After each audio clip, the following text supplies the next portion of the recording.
Assalamualaikum warahmatullahi wabarakatuh. Kami dari kelompok 1 ingin mempresentasikan hasil kerja kami yang berjudul Perilaku Antar Kelompok dan Manajemen Konflik. Sebelumnya saya akan memperkenalkan beberapa anggota kelompok kami. Yang pertama ada saya sendiri, Abigail Dimas Putra Hartanto. Yang kedua ada Kristianto Barimbing. Yang ketiga ada Muhammad Ilham. Dan yang terakhir ada Novel Rizky Pratama.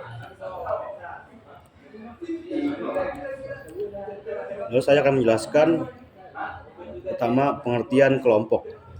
Kelompok adalah sejumlah orang yang mempunyai norma, nilai, dan tujuan yang sama, yang dengan secara sengaja dan juga teratur saling berinteraksi. Pada dasarnya, kelompok ialah orang yang mempunyai kepentingan yang sama dan juga mempunyai beberapa landasan interaksi yang sama. Mereka saling terikat bersamaan dengan serangkaian hubungan sosial yang khas. Kelompok tersebut dapat terorganisasi dengan secara ketat dan juga berjangka panjang, tetapi juga dapat bersifat cair dan juga hanya sementara. Selanjutnya, B. Dampak konflik terhadap manajemen. Konflik dapat menimbulkan dampak positif atau negatif atas prestasi organisasi, bergantung pada sifat konflik dan bagaimana cara mengatasinya. Jika tingkatan konflik terlalu rendah, presentasi terkena dampaknya. Inovasi dan perubahan menjadi sulit, dan organisasi mengalami kesukaran untuk mengadaptasi perubahan dalam lingkungannya. Sebaliknya, jika tingkatan konflik terlalu tinggi, kekacauan yang diakibatkan dapat juga mengancam kelangsungan hidup organisasi. Salah satu contohnya adalah liputan pers yang populer tentang pertikaian dalam serikat buruh dan dampaknya terhadap prestasi. Jika pertentangan antar golongan yang bersaing dalam serikat tersebut meluas, maka serikat buruh dapat menjadi kurang efektif dalam upaya mengejar misinya memajukan kepentingan anggotanya. Selanjutnya ada C. Sumber terjadinya konflik antara kelompok. Yang pertama, saling tergantung dalam pekerjaan. Yang kedua, perbedaan tujuan. Yang ketiga, perbedaan persepsi. Dan yang terakhir, meningkatkan tuntutan adanya spesialisasi. D. Konsekuensi konflik disfungsional antar kelompok. Pertama, perubahan di dalam kelompok.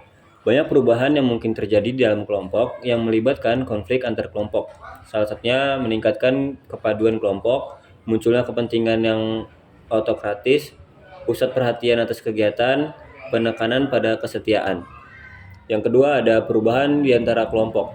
Selama terjadinya konflik, perubahan tertentu mungkin terjadi di antara kelompok yang terlibat. Persepsi yang terganggu, stereotip negatif, dan terakhir menurunnya komunikasi. E. Mengelola konflik antar kelompok melalui penanggulangan. A. Pemecahan masalah.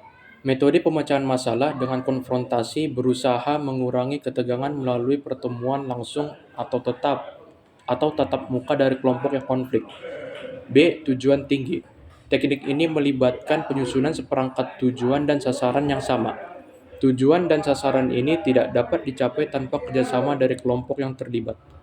C. Perluasan sumber daya. Terbatasnya sumber daya dapat menjadi sebab konflik antar kelompok. Karena itu, perlu adanya perluasan sumber daya untuk menghindari terjadinya konflik. D. Mengubah variabel manusia.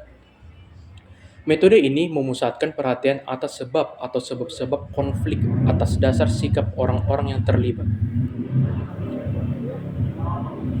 Yang selanjutnya, mengelola konflik antar kelompok melalui penanggulangan.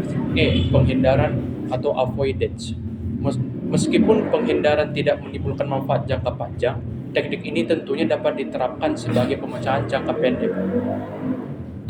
F. Pelunakan. Teknik ini menekankan kepentingan bersama dari kelompok yang sedang konflik dan mengabaikan perbedaan mereka.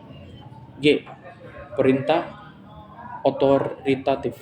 Dengan metode ini, manajemen dengan mudah dapat memecahkan konflik tersebut menurut yang dianggapnya cocok dan mengkomunikasikan keinginannya kepada kelompok yang terlibat. H. Mengubah variabel struktural. Cara ini melibatkan perubahan struktur formal organisasi. Struktur berkenaan dengan hubungan yang tetap di antara berbagai pekerjaan dalam organisasi dan mencakup desain pekerjaan dan departemennya. Sekian presentasi dari kelompok kami, kurang lebih mohon maaf. Assalamualaikum warahmatullahi wabarakatuh.